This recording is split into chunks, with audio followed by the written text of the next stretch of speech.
आनंद भाई साहब, ये जो अडानी जी का मामला है, ये विक्रम वेताल की तरह बिल्कुल मोदी जी के सिर पे चढ़ गया है, मतलब पीठ पे लग गया है। ये उनसे अलग नहीं हो रहा। और ऐसा बहुत से लोगों का कहना है कि वो जितना भी कहें, आगे पीछे इस चीज में बात करनी पड़ेगी, और ये एक एक नई बहस को भी जन्म दे रहा है, जो देश में बहुत सी बहस है, कैपिटलिज्म की है, ये सही दिशा में देश जा रहा है कि नहीं जा रहा है, हमारे जो लोकतांत्रिक मूल्य हैं उन पे भी बात हो रही है। इन सब के परिप्रेक्ष्य में जो जॉर्ज सोरेस का स्टेटमेंट है कि it is going to open the door of democratic revival of India, इसको आप किस हद तक देख रहे हैं, इस अडानी क्राइसिस को? इसमें से कुछ अच्छा भी निकलेगा कि सिर्फ खराब ही खराब है? जॉर्ज सोरेस दुनिया में पूंजीपतियों के बीच में जो सरोकारी एक तबका है, जो पूंजीवाद और लोकतंत्र का एक तरह से गठबंधन बनाने में योगदान करता है, उसके प्रवक्ता हैं। ये कोई नुक्कड़ पर खड़ा पैसे वाला नहीं है। ये पिछले आधी शताब्दी से विश्व राजनीतिक मंच पर एक महत्वपूर्ण व्यक्तित्व हैं। इन्हीं लोगों की तारीफों से शुरुआती दौर में श्री नरेंद्र मोदी ने भारत में अपनी एक प्रतिष्ठा भी बनाई थी कि दुनिया के पूंजीपतियों का श्री नरेंद्र मोदी के प्रति एक अनुकूल रुख है, क्योंकि श्री नरेंद्र मोदी भारत में पूंजीवादी लोकतंत्र को बनाने में पूरी तरह से योगदान कर रहे हैं।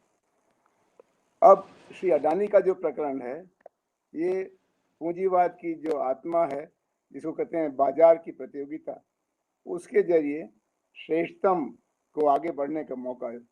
The best survives, the best moves forward. उस आत्मा का हनन अपने तरीके से श्री मोदी और अडानी के गठबंधन से हुआ है। जगह जगह ये प्रमाण है कि सरकार ही जब एक खास घराने की मदद कर रही है, तो बाकी उद्योगपति या तो चुप रहें या इस मनमानी को एक तरह से बर्दाश्त करें। अभी तक बर्दाश्त का समय था, लेकिन जब इस मनमानी के नतीजे से दुनिया के बाजार में श्री अडानी लुढ़कने लगे हैं, तो अडानी और मोदी के पांव एक दूसरे के साथ बांधे हुए हैं। ये एक दूसरे के साथ मिल के दौड़ रहे थे। आरएसएस और बीजेपी पर भी श्री नरेंद्र मोदी का वर्चस्व इसलिए हुआ कि अडानी जैसे मुट्ठी भर पूंजीपतियों ने उनको सीधे मदद की थी। अब जब भेद खुला है और पता चला है कि भारत की सरकार भारत की जनता का पैसा एक खास घराने को दे रही थी, और वो घराना अपने तरीके से बहुत ही अनुचित तरीके से अपनी साख बढ़ा रहा था, तो अंतर्राष्ट्रीय बात मोदी जी के बस का है नहीं, और वहां पर अगर लुढ़क रहे हैं तो इसका नतीजा इनके ऊपर आएगा ही। अब ये कहना कि इससे भारत में लोकतंत्र प्रबल होगा, वो मोदी के और अडानी के गठबंधन के पर्दाफाश होने से लोकतंत्र कितना प्रबल होगा कहना मुश्किल है। लेकिन भारत में किसानों का आंदोलन चला और वहां से लेकर के राहुल गांधी की पदयात्रा हुई, ये सब लोकतंत्र के एक तरह से पुनर्जागरण, पुनः प्रबल होने के लक्षण हैं। और सोरोस उसकी चर्चा नहीं करते हैं, ये उनकी अपनी समझदारी है। लेकिन ये सही है कि अब मोदी का सिक्का खोटा साबित हो रहा है। अडानी का सिक्का जब खोटा हो गया तो मोदी का सिक्का बहुत दिन तक नहीं चलेगा। प्रोफेसर आनंद कुमार, आपसे एक अभी खबर आई है, आज पटना में सीपीआई एमएल का 11वां जनरल कन्वेंशन था, और उसमें उन्होंने विपक्ष की सारी पार्टीज को बुलाया था। वहां एक एक्चुअली पॉलिटिकल स्टेटमेंट है, इसलिए आपसे जरा समझना चाह रहे हैं हम सब लोग। वहां पे नीतीश जी का आज एक वक्तव्य आया है। नीतीश जी ने कहा है कि अगर Congress should take a quick decision, अगर जल्दी निर्णय लेती है, और उन्होंने कहा कि मेरा ये सजेशन है कि हम सब लोग अगर मिलके लड़ते हैं तो बीजेपी को हम 100 सीट के नीचे ले आएंगे। पर अगर कांग्रेस मेरा सजेशन नहीं मानती है तो फिर वो कहते हैं कि फिर आपको पता है कि क्या हो सकता है। मैं थोड़ा डाइवर्जन हो जाएगा मेन इशू से, लेकिन क्योंकि ये पॉलिटिकल है और आप सबसे अच्छा हम लोगों में इसको बता सकते हैं। ये नीतीश जी का जो ये बात आई है, उससे आप जो भी कांग्रेस की तरफ से या बाकी विपक्ष की तरफ से जो एक कोशिश हो रही है कि लोग एक फ्रंट पे आ जाएं, वो ज्यादा आसान होगी कि उसमें क्योंकि अभी भी दिक्कत ये हो रही है कि आम आदमी पार्टी और केसीआर ये लोग एक अलग राह पे चलना चाह रहे हैं, एक अलग फ्रंट बनाना चाह रहे हैं।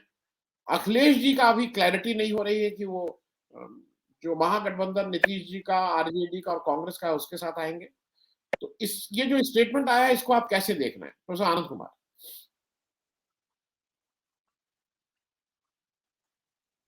इस समय भारतीय जनता पार्टी के विरुद्ध मोर्चा बनने में जिस व्यक्ति ने सबसे ज्यादा जोखिम उठाया है उसका नाम नीतीश कुमार है। नीतीश कुमार ने भारतीय जनता पार्टी के गठबंधन को खत्म करके कांग्रेस में गैर भाजपाई एक गठबंधन बना, एक सरकार चला रहे हैं और वो कम बोलते हैं, ये भी हमको आपको मालूम है। इसलिए अगर उनका ये बयान है तो कांग्रेस के लिए ये एक बड़ा मौका है। जैसे कांग्रेस ने राहुल गांधी की यात्रा को एक तरह से अपने दल के पुनः यात्रा के रूप में कार्य किया, वैसे अगर नीतीश सवाल के सकारात्मक पहल तो देश के लिए एक बड़ी घटना। देखिए, अडानी का संबंध खाली भारतीय जनता पार्टी और श्री नरेंद्र मोदी से नहीं है। अभी भी ये तो सबको मालूम है कि छत्तीसगढ़ में और राजस्थान में उनका स्वागत है, और अगर उनका स्वागत है छत्तीसगढ़ राजस्थान की सरकारों द्वारा, तो कांग्रेस का भी एक दुविधा का एक मनोभाव दिखाई पड़ता है। अगर श्री कुमार सवाल पूछ रहे हैं तो ये सवाल देश की तरफ से भी है कि कांग्रेस का इस प्रसंग में क्या दृष्टिकोण है, क्या वो अभी तक के क्रोनी कैपिटलिज्म के निर्माण के इतिहास में जिस तरह से अपना योगदान आई, में से अंबानी और अडानी भी निकले, आगे रास्ता बदलेंगे या नहीं बदलेंगे। अगर नहीं बदलेंगे तो नागनाथ से सांपनाथ और सांपनाथ से नागनाथ की समस्या है। इसीलिए नीतीश कुमार का साथ बहुत महत्वपूर्ण है और हमें इंतजार करना चाहिए कि कांग्रेस के लोग क्या होते हैं। एक आनंद भाई साहब, जो एक बात इसमें मुझे जो जिससे मतलब एक तरह से मुझे उसमें थोड़ा सांत्वना मिली या उससे मुझे एक थोड़ा उत्साह हुआ, वो ये था कि जो गौरी लंकेश थे, जिनकी हत्या हुई थी, इस पूरी टीम ने का कहना यह है कि हमारा जो सोर्स ऑफ इंस्पिरेशन था और जहां से हमने इसको जांच को शुरू किया, वो गौरी लंकेश की उस फेक न्यूज की रिपोर्ट और उनकी शहादत वाज आवर इंस्पिरेशन, ये वो कहती। तो मुझे ऐसा लगता है कि जो इस तरह का आज गौरी लंकेश ने कहीं भी होंगी, उस शहादत के बाद वो कुछ उनको भी लगा, मतलब उनकी आत्मा कहीं पे भी अगर देख रही होंगी तो वो शहादत कहीं ना कहीं तो काम आ रही। दुनिया के कुछ ऐसे लोग हैं, कुछ ऐसे पत्रकार हैं जो इस फेक न्यूज को फिर से अनकवर करने के लिए, या उनको गौरी लंकेश उनके लिए एक प्रेरणा स्रोत है। तो जरा मैं ये भी समझना चाह रहा हूँ, ये फेक न्यूज से इलेक्शन मैनिपुलेट करने की जो बात चल रही है,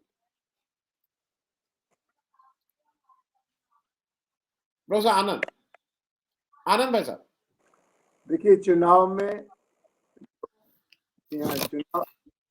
में जो मतदाता है वो चारों तरफ से आ रही सूचनाओं को ध्यान से देखता है।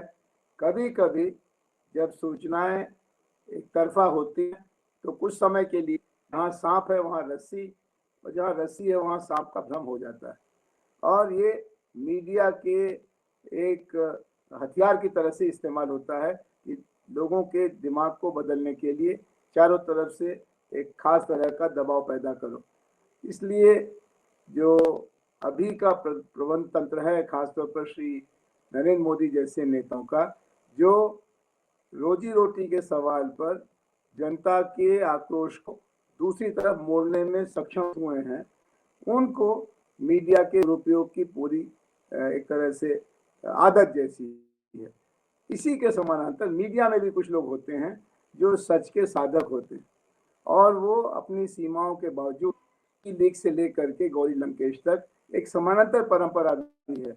और इस समय अडानी के मामले में हिंडनबर्ग रिपोर्ट को लेकर के अभी और खुलासे आने वाले हैं। आप देख लीजिएगा कि जो बातें खास तौर पर अडानी के परिवार के अंदर उनके बड़े भाई की हरकत और बाकी सब चीजों के बारे में हम लोगों को जितना मालूम होगा उतने ही इसकी मटमैलेपन की जांच होगा। अभी तक तो हम साबित करते हैं कि हम एक अलग तरह के उद्योगपति हैं जो जोखिम लेना जानता है, और हमारी मूल में भारतीय जनता पार्टी नहीं, इसके पहले जो एक खास तरह की नई सरकार आई उसमें डॉक्टर मनमोहन सिंह के राज में भी हमको बड़ा लाभ हुआ, और 2014 हुए हैं। हमारी जर्नी में 2014 एक महत्वपूर्ण थी, जर्नी में 2014 के पहले वो ज्यादा महत्वपूर्ण था। तो चुनाव प्रक्रिया है, चुनाव में प्रचार एक बड़ा तत्व है, और इस समय अडानी के जिसको कहें कि गंदे कपड़ों को धोना बड़ा मुश्किल होगा, और जो न खाएंगे न खाने देंगे का दावा था, जिस दावे ने श्री नरेंद्र मोदी को बेहतर साबित किया, वो दावा इस समय साबित हो गया। अब फिर से कुछ करना, कुल 1 साल चुनाव का रह गया है, बहुत मुश्किल होगा। इसलिए बीबीसी पर आप जांच बैठाएं और कहें कि बीबीसी एक अंतर्राष्ट्रीय षड्यंत्र का हिस्सा है। गार्जियन, वॉशिंगटन पोस्ट, जिसके सर्टिफिकेट पर आप कल तक इतराते थे, आज जब वहां रिपोर्ट छप रही है तो आप कहते हैं विदेशी षड्यंत्र है। ये विदेशी षड्यंत्र का तर्क ज्यादा नहीं चलेगा। पहले देशी जो दुर्गत हो रही है उसका समाधान करो।